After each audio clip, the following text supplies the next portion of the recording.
Croatia সম্বন্ধে আপনারা অনেকে কনফিউজ, অনেকে মানে হতাশ, অনেকে আশা ছাড়িয়ে দিয়েছেন, অনেকে মানে কি করবেন না কোনো বুঝতেছেন না। আর আমাদের যারা ক্লায়েন্ট আছে এরা তো আরো অবস্থা খারাপ। তারপর আপনাদেরকে এখন আমি একটা আপডেট দিতেছি, ভিডিওটা একটু বড় হবে, সুন্দর করে শোনেন। 2-3 বার করে শুনতে হবে অনেকজনের, কারণ অনেকের জন্য বুঝে না, ডাইজেস্ট করতে পারে না ইনফরমেশন। তো আমি আপনাদেরকে বলতেছি ক্রোয়েশিয়াতে কি হয়েছে। ক্রোয়েশিয়াতে তারা তাদের যে যে উক্তি মানে পুলিশে যেটা বলতেছে যে তারা প্রায় 15 থেকে 20 হাজারের উপরে ওয়ার্ক পারমিট ভিসা ইস্যু করছে, কিন্তু মাত্র 2,000-এর নিচে মানুষ রেজিস্টার্ড করছে। বেশিরভাগ মানুষ এখানে আসছে, আয়সা কি করে চলে গেছে, অন্য কান্ট্রিতে চলে গেছে। অনেকে যাইয়া ধুমাই এসালাম ক্লেম করছে, আর এইগুলো রেকর্ড তাদের কাছে আছে যে কোন দেশের থেকে আসতেছে, এগুলো কেন এইভাবে সালাম করতেছে, কেন এরা অন্য দেশের যে রেজিস্ট্রেশন করতেছে, কেন এরা বিভিন্ন রাস্তাঘাটে পথে কিনারে তাদেরকে পাওয়া যাইতেছে। এগুলো যখন তারা পাইছে তখন তারা এটা প্রপারভাবে মানে এটা ধরার জন্য রিস্ট্রিকশন দিয়ে দিচ্ছে আপনার ক্রোয়েশিয়ার ইয়াতে। আর ক্রোয়েশিয়া ইয়ারা সাথে সাথে এটা ব্রেকের মধ্যে এইভাবে স্লাম করছে, করার কারণে এখন এটা হঠাৎ করে বন্ধ করেছে। আর এই জিনিসগুলো কখনো তারা ঘোষণা দিয়ে করতে পারবে না। আপনি দেখছেন পোল্যান্ডে যে বন্ধ করে দিচ্ছে, এটাকে উপরে লাটকা দিছে যে বাংলাদেশেরা ব্যান, এদেরকে দিব না। মালটাতে যে একবার যে মানে ধুমাইয়া বন্ধ করা শুরু করছে, তারা কি বলছিল ঘোষণা দিচ্ছিল, ঘোষণা দিতে পারবে না, কারণ ঘোষণা দিলে এগুলা মানে ড্রেস মানে এটা কি বলে আপনার রেসিজম, তারপরে আপনার আরো বিভিন্ন কারণে এটা বড় ধরনের লসুট খাবে, বুঝছেন। এই কারণে তারা এগুলো ঘোষণা দিবে না, অঘোষিত ব্যান চলতেছে, ঠিক আছে।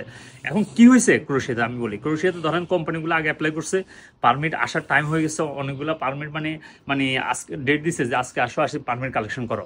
পারমিট কালেকশন করতে গেলে এদেরকে পুলিশে বলতেছে দেখ এটা আমাদের মিনিস্ট্রি থেকে অঘোষিত ব্যান আছে, তুই এদেরকে পারমিটগুলো নিস না, এগুলো ইয়ে কর, ক্যান্সেল কর। এগুলো তুই যদি ক্যান্সেল যদি না করস, তুই যদি আমার প্রেশার করস, আমি তোর পারমিট দিয়ে দেবো, কিন্তু তুই এগুলো ভিসা পাবি না। মানে এইভাবে কোম্পানিগুলো বলতেছে, ঠিক আছে। আরো কিছু কিছু বলতেছে ডাইরেক্ট সাবমিশন করার সাথে সাথে মানে ওখান থেকে কল দিতেছে, দিয়া বলতেছে যে তুই এগুলো কেন সাবমিশন করছিস, বাংলাদেশের সাম সার্টেন ন্যাশনালিটি অ্যাপ্লাই করতে পারবি না, এটা দিবে না পারমিট, তুই তাড়াতাড়ি এটা রিজেক্ট কর, নাহলে আমরা আমাদের থেকে রিজেক্ট করে দেবো। এখন একটা কোম্পানি যদি ওখানে যায়, যাওয়ার পরে যদি তাদেরকে যদি বলে এইভাবে, যদি পুলিশে যদি বলে, তখন তাদের মেন্টালিটি কি থাকে, তারা তো তখন ক্যান্সেল করে দিবে, অথবা এজেন্টকে বলে যে আমি এটা চাই না, তুই আমরা অন্য ন্যাশনাল দে, এভাবে বলতেছে আমাদেরকে। তা আমরা ভিতরে নলেজগুলো জানি, কারণ আমরা কোম্পানিগুলোর সাথে ডাইরেক্ট কাজ করি। অনেক এজেন্ট আছে মানে ভাইয়া ভাইয়া ভাইয়া করে, সে তারা বলবে না, কারণ বললে তাদের বিজনেস নষ্ট হয়ে যাবে, ঠিক আছে।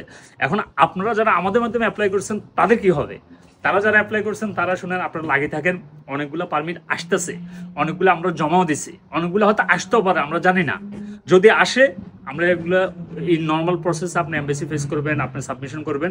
যদি আপনার ভিসা হয় তাহলে আপনি তো দেখবেন, আর যদি ভিসা যদি না হয়, আপনারা আমাদের পলিসি অনুযায়ী আপনি রিফান্ড পাবেন, 100% রিফান্ড পেয়ে যাবেন। আর অনেকে বলে, অনেকে আমি বলতেছি যে আপনারা অনেকে যদি টাইম ওয়েস্ট করতে না চান, যে ভাই ঠিক আছে আমারটা তো ক্রোয়েশিয়াতে জমা দেওয়া আছে, এখন আপনারা ক্রোয়েশিয়া থাকা অবস্থায় এটা অন্য দেশে ডাইভার্ট করে দেন, আপনারটা ক্রোয়েশিয়াতে চলবে অ্যাপ্লিকেশন, এর ভিতরে আমরা এটা আপনারটা মাল্টার জন্য, তারপরে আপনার গ্রিসের জন্য, তারপরে বুলগেরিয়ার জন্য, অন্যান্য কান্ট্রির জন্য আমরা অ্যাপ্লিকেশনটা করে দেবো, যাতে আপনার টাইম ওয়েস্ট যাতে না হয়, ঠিক আছে।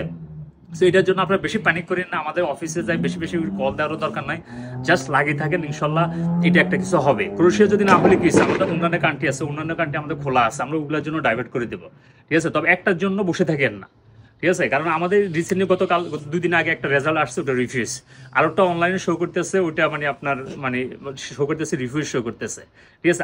আরো 2-3টা কালেকশন করবে সামনে, এগুলা ক্রোয়েশিয়াতে আগে সাবমিশন করছে এমবেসিতে ভিসার জন্য। এখন বুঝেন ভিসার রেশিওটা কতটা লো হয়ে গেছে, শুধু আমাদের না, অন্যান্য এজেন্সির গুলো মানে আমরা ভিসা রিফিউজ হইতেছে। সো এই কারণে আমি বলতেছি এটা প্যানিক করার কথা দরকার নাই, একটা কান্ট্রি বন্ধ হলে আরো অন্য কান্ট্রি খুলে যাবে। বাট আপনারা যারা আমাদের কাছে জমা দিয়েছেন অলরেডি, তারা ওয়েট করেন, দেখেন লাস্ট কি হয়, পারমিট আসে কিনা, এমবিসি ফেস করেন, এমবিসি করে দেখেন যে ভিসা হয় কিনা, ঠিক আছে। আর যদি বলেন যে না আমি আর টাইম ওয়েস্ট করতে চাই না, আমার ফাইলটা অন্য আরেকটা কান্ট্রিতে ঢুকিয়ে দেন, মাল্টাতে ঢুকিয়ে দেন, গ্রিসে ঢুকিয়ে দেন, অথবা অন্য কান্ট্রিতে, আমরা এটা করে দেবো। এটার জন্য আমাদের টিমকে জাস্ট মেসেজ দিয়ে দেবেন, ডাইরেক্ট আবার কল দিয়ে ফোন টোন সব হ্যাং করে দিয়েন না, ঠিক আছে। Good luck.